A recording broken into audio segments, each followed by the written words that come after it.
Government was overthrown. Many lives of people got lost. Lots of mudslide happens in the scene. Follow this short history of Kenya. Serial Media. As you all know, one abortive-cooked attempt by Junior Officer Ezekiah Ochuka Rabala in the Kenya Air Force changed Kenya determinately from August 1st, 1982. For about 34 years, Kenya was nearly becoming a military state. Today, you have a freedom. You can call President Ruto hustler, and even Gachagua Rigiji, as the Kenyan citizens prefer to call him, and no one gives them a hoot. Now, there is this man who took over the Moi's government. Let's try to listen to his voice when he was overthrowing Moi's government and took over Voice of Kenya by then.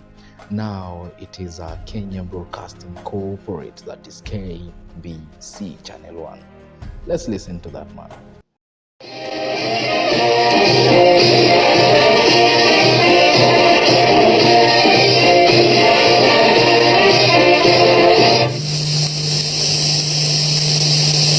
This is the Voice of Kenya, Nairobi. Time now is 12 minutes past 6. You are hereby informed that everybody is requested to stay at home. There should be no movement in town. The government has now been taken over by the military until further notice.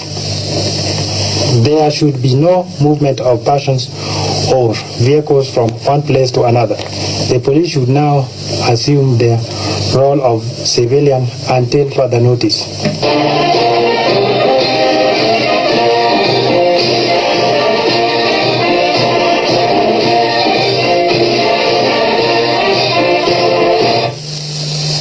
This is the Voice of Kenya, Nairobi. The time now is 14 minutes past 6. You are hereby informed that a curfew has everybody should be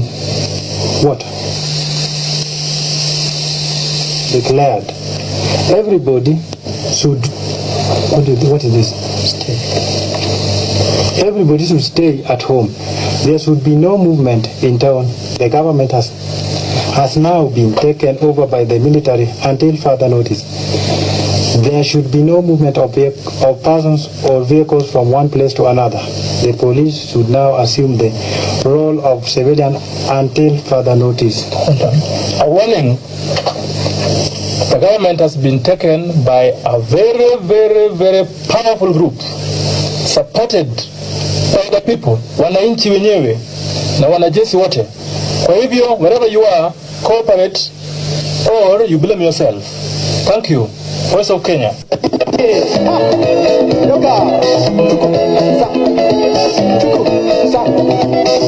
During that short period of time, he was able to organize a strategic robbery on Kenyan government in his fighting experience and connections. Many other worse things happen. It really happens. More than 100 soldiers died. And if 100 and more than 100 soldiers dying, actually, that one is a menace. 200 innocent civilians lost their lives, and around 500 million Kenyan shillings got lost, and the country became economically dwarfed. My brother, my sister. The country was messy.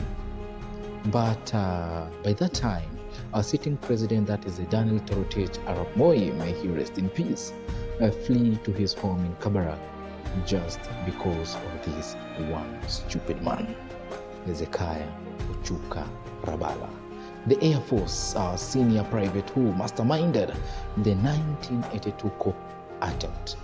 The guy was not so big. The 29-year-old was a grade 1, the second lowest rank in the military, the leader of so-called People Redemption Council, that is a PRC, which its aim was to remove President Daniel Toroitich Arap Moi from power, And the guy's attempt that is Ezekiah Ochuka, he managed to seize power for about 6 hours in the presidency. That is from 6 a.m. To 12 noon, but was unable to entirely overthrow the ruling party in his native Kenya. Are we together up to that point? For starters, no air force anywhere in the world has ever overthrown a government in a single handedly. Kenya could have been the first one. Actually, indeed, only one Air Force officer in Africa managed defeating. Do you remember this president who ran from 1993 to 2001? That is Jerry Rawlings. That is only the guy who managed to do that. Then the stupid fellows who had no manners, as Charles Njonjo called the key plotters, included Senior Private Pancras Oteo Okumu. There had Corporal Charles Owira. Then there was Walter Odira Oyode and Bramwell Injeni Njereman.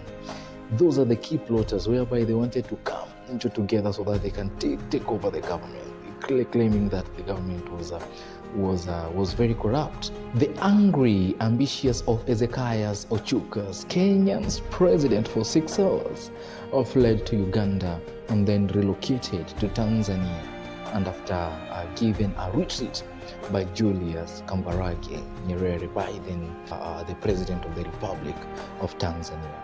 All charges brought against him and his group in court of martial. He was found guilty of treason, of which the consequences were that you sentenced to death, you hung to death, Then, actually, he was transferred to Kamiti, where he was hanged and died on July 9th, 1987. And we were never taught this one in school. No, this one is not in the book of history. We are just being told that the government was overthrown, but we don't know what happened. I think that is the short history of shortest serving president of Kenya. That was Ezekiah Ochuka Rabala. Thank you so much for watching this video. And please, if you have not subscribed, my brother, my sister, please go there to subscribe this YouTube channel so that we may get informed and we make our African countries great and with the great intentions. And thank you so much. Until we meet next time.